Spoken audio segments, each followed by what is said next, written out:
Welcome to Men in Relationships, the podcast about evolving the emotional habits of men through inner transformation that will lead to positive external changes in your relationship.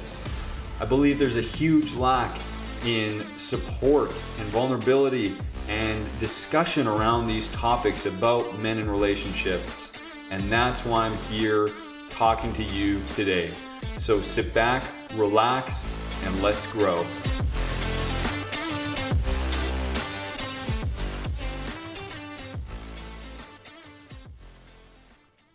What's up? I hope everyone is having a great day today, and I welcome you back to Men in Relationships. I appreciate you for taking the time to listen to this new rendition of the podcast.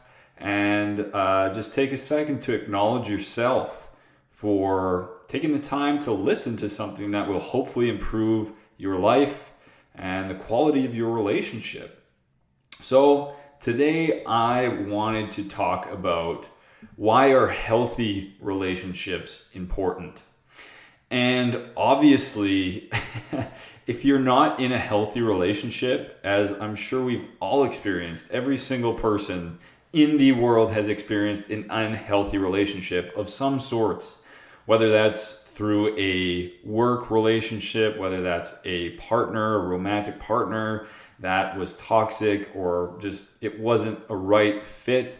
I'm sure we've all been in an unhealthy relationship before. And I'm not talking about that. Today I want to talk about why is it important to cultivate and create and strive for a healthy relationship. Because many times we settle for that complacent relationship of let's just be in this to get by because we're supposed to be in a relationship. Society tells us we're supposed to be in a relationship. We're supposed to get married, we're supposed to have a house, and we're supposed to have a couple kids. That's what we do. That's what we do in life. But I believe that there could be so much more in store. So much more in store for all of us. We just have to take the proper actions and have the right intentions and align the actions to our intentions to create something more, to create a healthy, empowering relationship rather than just a relationship where we get along. And for many men in particular, or at least guys who might be similar to myself, who are potentially very driven, have a lot of goals, future-oriented, are just hungry and curious and want to create and want to strive for more, we can sometimes forget about a relationship, or we sometimes don't put it on our hierarchical level of what's important or what we need to be focusing on. We tend to gravitate our goals towards other external things. And I'm equally as guilty as this. And for a while, it was very difficult to wrap my head around that without a relationship, none of that stuff matters. You know, we always hear that, or we hear that saying, or we see a meme, or we read this inspirational quote and we say, oh yeah, look at that. Okay, cool. But what does that actually mean? How do we actually conceptualize that for ourselves? Do we actually feel that? Do we actually believe that? Or do we just think that, yeah, that is how it should be? But in reality, then we go and focus on our other goals and we go and focus on everything else but our relationship. And then our relationship is left to struggle and just trails behind everything else because we feel like we have it. Oh, I already have the relationship, so I don't need to work on it. I'm already married. We've been living together for a few years. We're good. But are you good, or are you just coasting?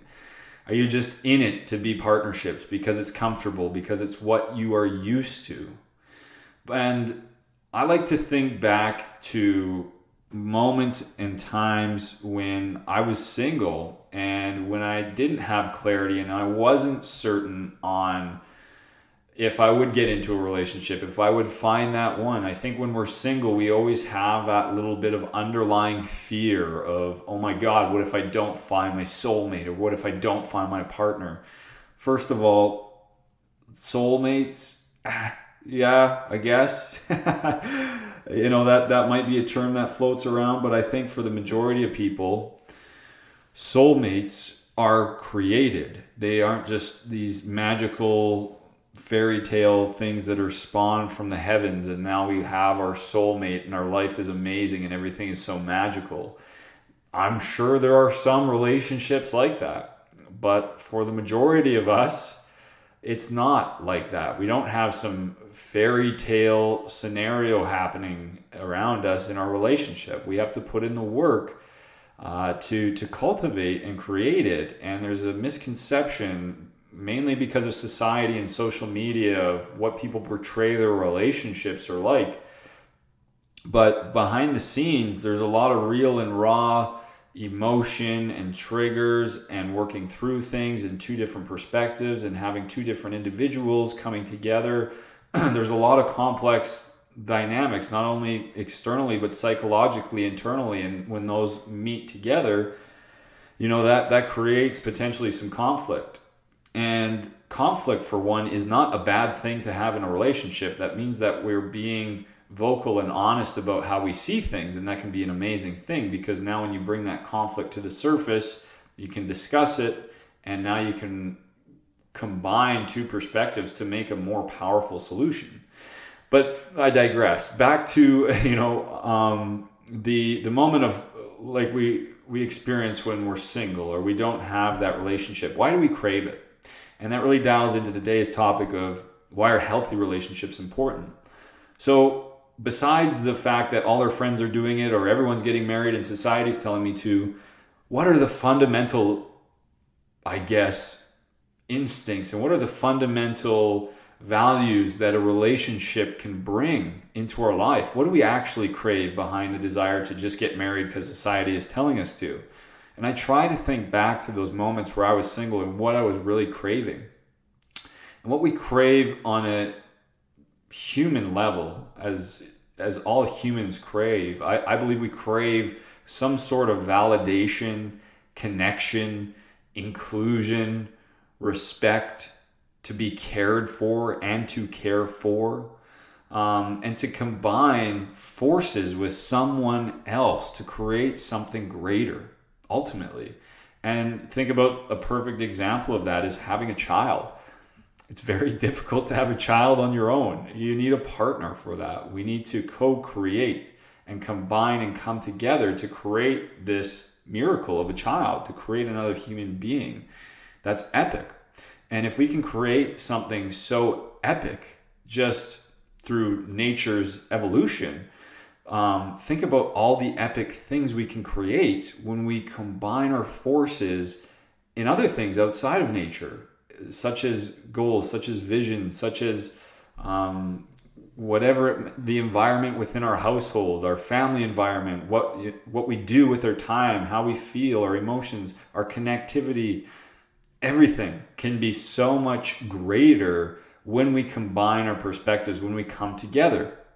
Now, coming together like that is not always such an easy, simple task. There's going to be many challenges with that, but those main principles, validation, connection, inclusion, respect, care, combining to create something bigger, I think that's what we crave, and that's what a healthy relationship can provide.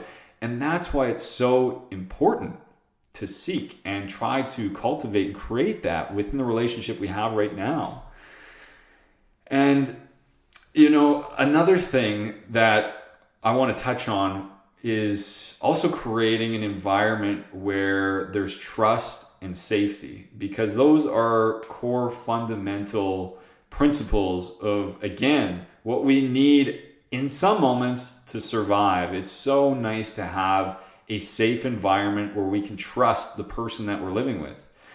And I think trust gets overlooked. Sometimes we might believe that we trust our partner or that our partner trusts us, but I think there's many depths, very deep layers of what trust is. And sometimes we say we're being trustful or I trust my partner, but really that might only be sitting on that surface layer. Well, I trust them, they're going to go out and they're not going to cheat on me. Okay, but what's beyond the trust?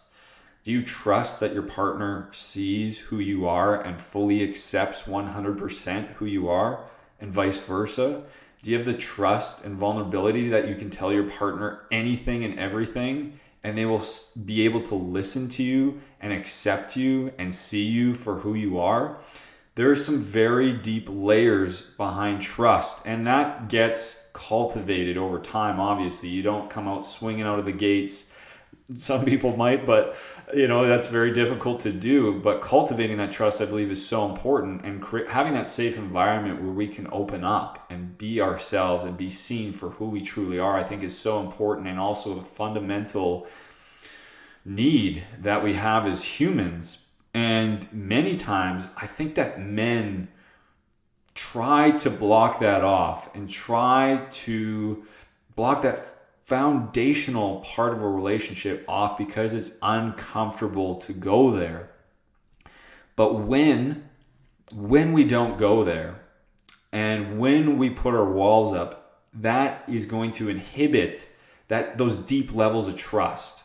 Our partner's going to feel that, and we're also going to know at a deeper subconscious level that we're not fully being ourselves. We're not fully showing who we are. And therefore, we're not creating that safe environment. We don't have that deep level of trust.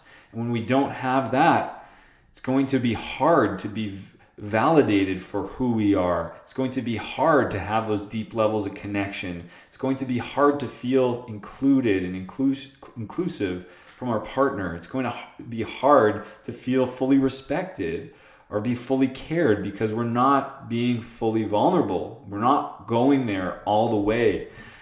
And the more we do this and the more we put up our walls, the more there's the likelihood of bigger issues that are going to boil beneath the surface that are eventually going to come up.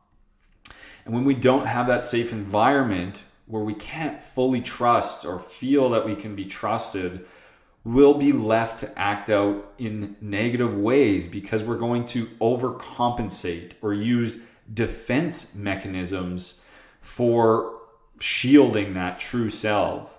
And I'm speaking from experience on this. When I didn't want to fully go there with Jess, and I didn't want to let her see me for who I truly was beneath everything, the real and raw, the full vulnerability. That's not to say I sit in that all the time and I'm just way out there and just sensing and feeling all the time with Jess.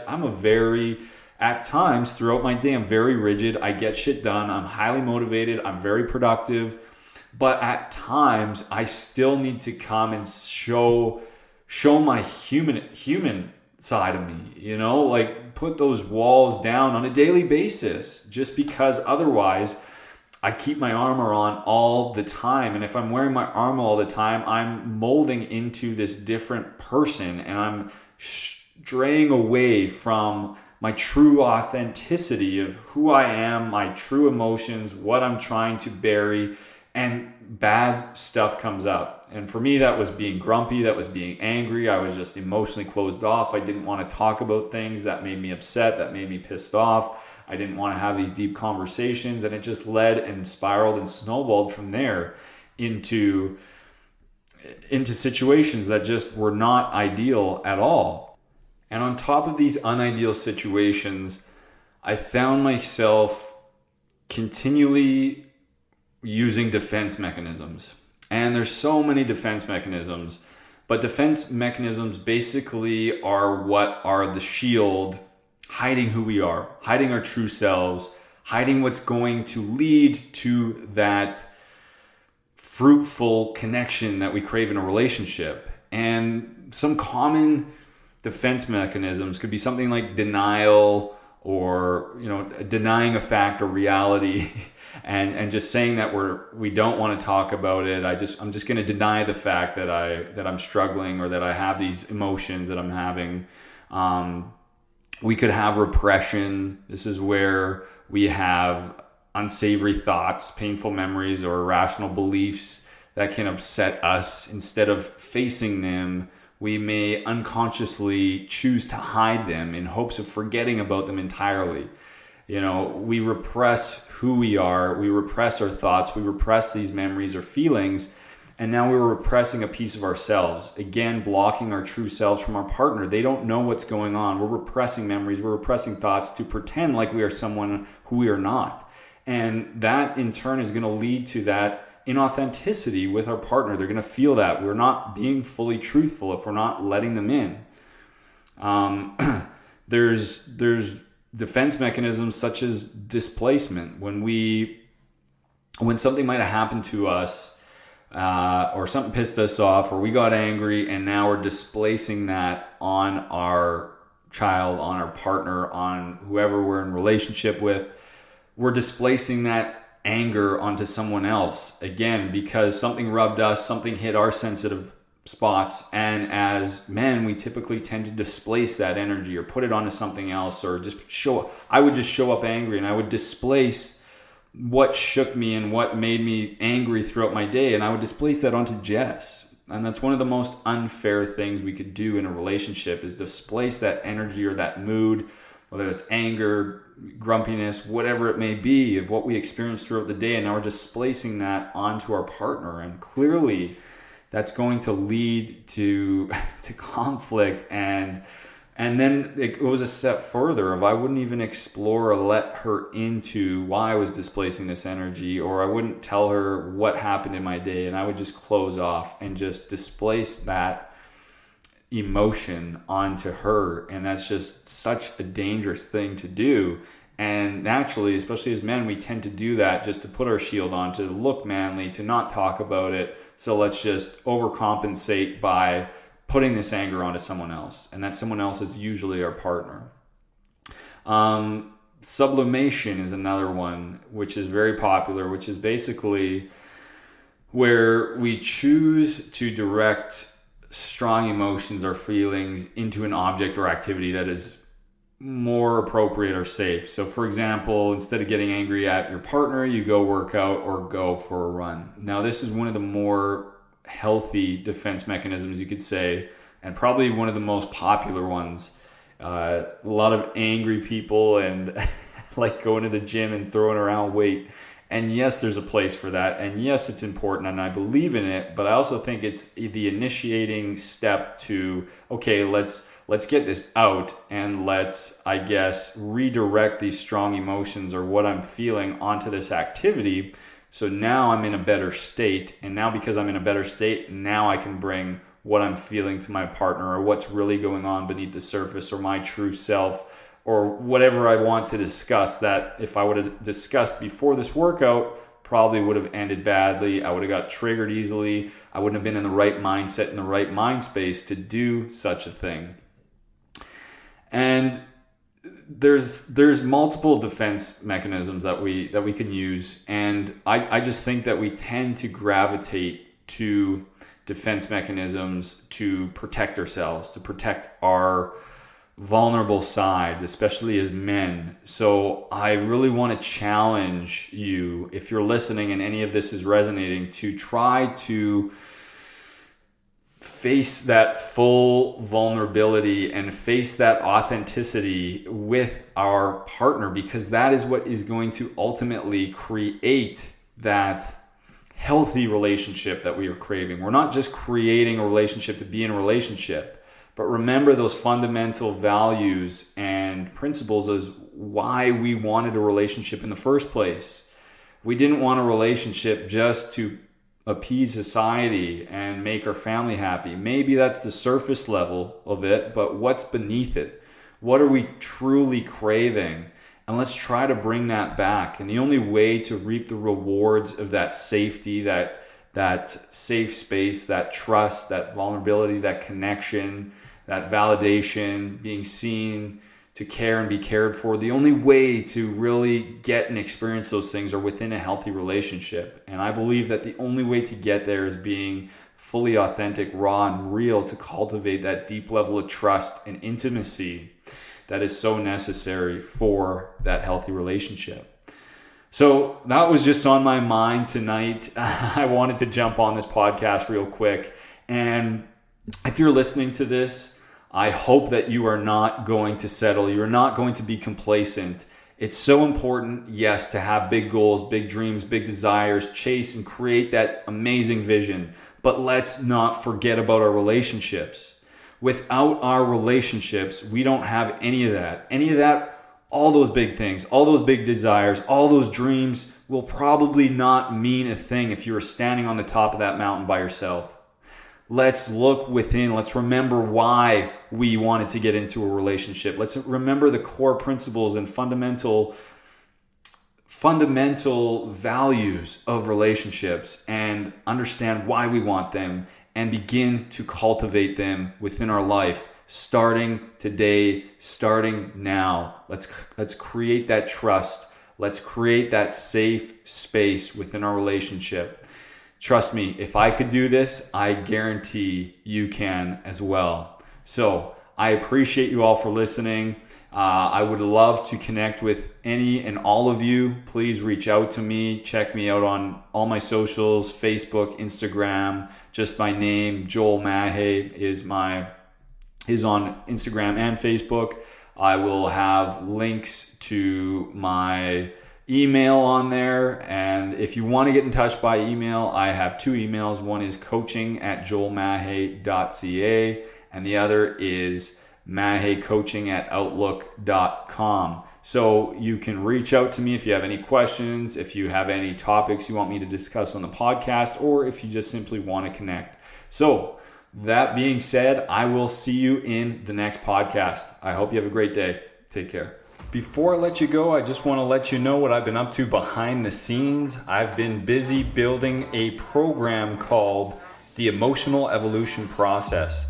And this program was built through inspiration and really just a passion for something that I believe in so strongly, and where there's just really a lack in the market for, and that is men in relationships and to help men evolve their emotional habits. This is something that we need to work on, especially if we want a fulfilling, successful relationship, or if we need to repair one that might be in jeopardy right now.